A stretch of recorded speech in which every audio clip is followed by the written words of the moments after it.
నమస్తే. నేను మీ అశ్విని కుమార్. ఆంధ్రప్రదేశ్ రాజకీయాలు వాటి గురించి కూడా అప్పుడప్పుడు మాట్లాడుతూ ఉండాలి. దానికి సంబంధించింది ఇది. పూర్తిగా ఎన్డీఏ 2029 లోక్సభ ఎన్నికలకు సంబంధించి ఈ రాష్ట్రాల్లో బాగా పర్ఫామ్ చేస్తుంది అని కాంగ్రెస్ కూటమి ఒక అంచనాకు వచ్చినట్టుగా తెలుస్తుంది. ఆ రాష్ట్రాల్లో ముఖ్యంగా మహారాష్ట్ర, బీహార్, వెస్ట్ బెంగాల్, కర్ణాటక, మధ్యప్రదేశ్, ఢిల్లీ, ఆంధ్రప్రదేశ్, ఛత్తీస్గఢ్, అస్సాం, త్రిపుర, అరుణాచల్ ప్రదేశ్, హిమాచల్ ప్రదేశ్, గుజరాత్, ఒడిశా. ఎక్కడే దాదాపు లోక్సభ స్థానాలు ఇవన్నీ కలుపుకుంటే 299 ఉన్నాయి. మాణిక్కం ఠాగూర్ కాంగ్రెస్ ఎంపీ చాలా క్లియర్ అవుట్ పిక్చర్ ఇచ్చారు. తమిళనాడులో మాట్లాడుతూ 2029 మోడీ వర్సెస్ రాహుల్గానే ఉంటాయి ఎన్నికలంటూ కూడా ఆయన అప్పుడే వాళ్ళ కాంగ్రెస్ కూటమికి సంబంధించి ఈసారి రాహుల్ గాంధీని ప్రధానమంత్రిగా ప్రాజెక్ట్ చేయబోతున్నారు ప్రచారం అన్నది కూడా ఆయన క్లారిటీ ఇచ్చాడు. సో ఇలాంటి సమయంలో కాంగ్రెస్ దక్షిణాదిన ముఖ్యంగా ఏ రాష్ట్రాల్లో బీజేపీ బలంగా ఉందో అక్కడ వాటిని నరుక్కుంటూ రావడానికి ఎత్తుకు పై ఎత్తులు వేస్తుంది. ఆ ప్రాంతీయ పార్టీలన్నింటినీ కూడా మళ్ళీ తన వైపు తిప్పుకోవటానికి ప్రయత్నాలు చేస్తోంది. అదే రకంగా చాలా రోజుల నుంచి స్పెక్యులేషన్ నడుస్తుంది. అట్లాగే ఈ వ్యక్తికి వ్యతిరేకంగా ఉన్న మీడియా కూడా చాలా కథనాలు ఇచ్చేసినాయి.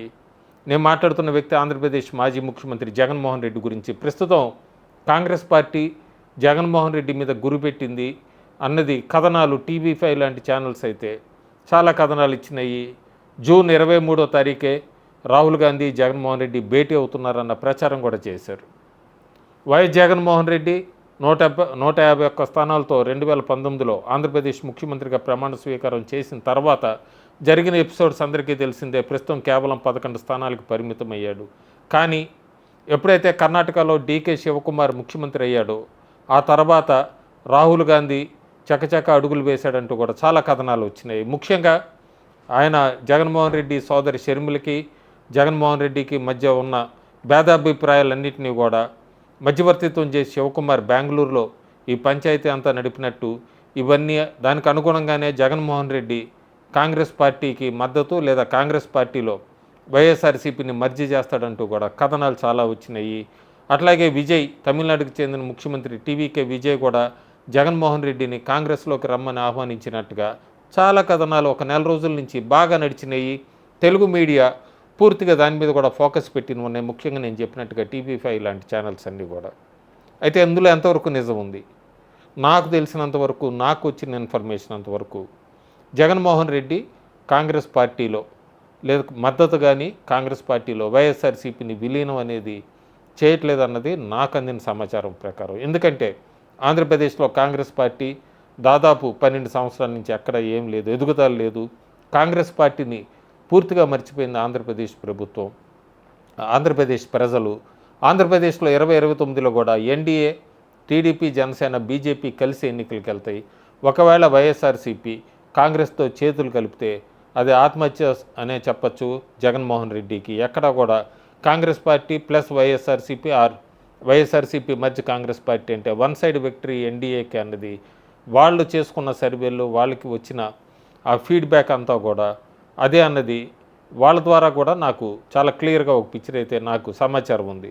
ప్రస్తుతానికి జగన్మోహన్ రెడ్డి షర్మిలాని కర్ణాటక నుంచి రాజ్యసభకు పంపిస్తారని, ఆ తర్వాత జగన్మోహన్ రెడ్డితో శివకుమార్ క్లియర్గా పార్టీలోకి ఆహ్వానిస్తాడని ఇవన్నీ అంటూ కూడా వచ్చినవన్నీ కూడా ప్రస్తుతానికి అవన్నీ ఫేక్ న్యూస్, ఫాల్స్ న్యూస్ అన్నీ కొట్టిపారేయచ్చు.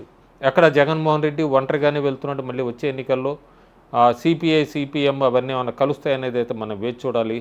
ముందే అయితే టూ ఎర్లీ టు ప్రిడిక్ట్ అన్నది 2026లో అప్పుడే చెప్పలేం. ప్రస్తుతానికి వైఎస్ఆర్సీపీ 2027లో జగన్ పాదయాత్ర తర్వాత వచ్చే ఆ మొమెంటం బట్టి దాన్ని బట్టి అడుగులు వేయడానికి ప్రయత్నిస్తుంది. మిగతా పార్టీలతో పొత్తులో వెళ్ళాలా లేదా అనేది 2026 జూన్ ప్రకారం చూసుకుంటే ఆంధ్రప్రదేశ్లో ఎన్డీఏకి సీట్లు తగ్గచ్చు, కానీ ఎన్డీఏ మీద అంత పూర్తి వ్యతిరేకత రాలేదు పరిపాలన మీద అన్నది చాలా స్పష్టంగా కనబడుతుంది చాలా వరకు గ్రౌండ్ లెవెల్లో.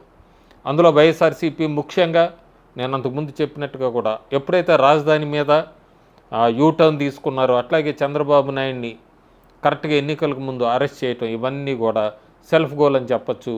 దానివల్లనే జగన్మోహన్ రెడ్డికి సీట్లు తగ్గినాయి అన్నది కూడా ఇప్పటికి కూడా ప్రస్తుతం ఆంధ్రప్రదేశ్ ప్రజలు అదే డిస్కషన్లో ఉన్నారు. అమరావతి రాజధాని అన్నా కూడా జగన్మోహన్ రెడ్డి మా విగన్ అంటాం, ఇవన్నీ కూడా ఎక్కడ ప్రజల్లోకి వెళ్ళలేదు అనుకున్నట్టుగా. ప్రస్తుతానికి జగన్మోహన్ రెడ్డి ఫైట్ చేయడానికి పెద్ద ఇష్యూస్ లేవు ఆంధ్రప్రదేశ్ ప్రభుత్వం మీద. అందుకే వేచి చూసి అడుగులు వేస్తున్నాడు. ఆయన పార్టీని లైవ్లో పెట్టడానికి అప్పుడప్పుడు మీడియా సమావేశాలు పెడుతున్నాడు. కానీ అంతిమంగా మాత్రం వైఎస్ఆర్సీపీ ఒంటరిగానే వెళ్తుంది. ఎట్టి పరిస్థితుల్లో కాంగ్రెస్ పార్టీతో కలవటం కానీ, కాంగ్రెస్ పార్టీలో మెర్జ్ అవ్వటం కానీ, ఇవన్నీ కూడా కేవలం స్పెక్యులేషన్స్ అన్నది 2026 జూన్ ప్రకారం మనకంతున్న సమాచారం. ఇక్కడ ఇంకొకటి కూడా వినపడుతున్న మాట, దక్షిణాదిన కొత్త ఫ్రంటు, అది స్టాలిన్ లేకపోతే బీఆర్ఎస్ పార్టీ, జగన్మోహన్ రెడ్డి, వైఎస్ఆర్సీపీ ఇట్లాంటివి కూడా వచ్చినాయి. ఈ కథనాలన్నీ కూడా ఎక్కడ కూడా నిజం లేదు. జగన్మోహన్ రెడ్డి ఒంటరిగానే వెళ్తాడు. బీఆర్ఎస్ పార్టీ కూడా తెలంగాణలో బీజేపీతో వెళ్తుందా అనేది అయితే వేచి చూడాలి. అక్కడ ప్రస్తుతానికి జగన్మోహన్ రెడ్డి కాంగ్రెస్లో వైఎస్ఆర్సీపీని మర్జ్ చేయట్లేదు. తెలుగు మీడియాలో వచ్చినవన్నీ కూడా ఫాల్స్ అండ్ ఫేక్ న్యూసే. జూన్ 23వ తారీఖు అసలు రాహుల్ గాంధీని కలిసిందే లేదు జగన్మోహన్ రెడ్డి. రాహుల్ గాంధీ యూరప్ పర్యటనలో ఉన్నాడు ఆ తేదీల్లో. సో ఈ స్పెక్యులేషన్స్కి ఎక్కడా కూడా తావులేదు. వైఎస్ఆర్సీపీ వర్సెస్ ఎన్డీఏగానే ఉంటుంది 2029 ఆంధ్ర రాజకీయం కూడా. Thank you.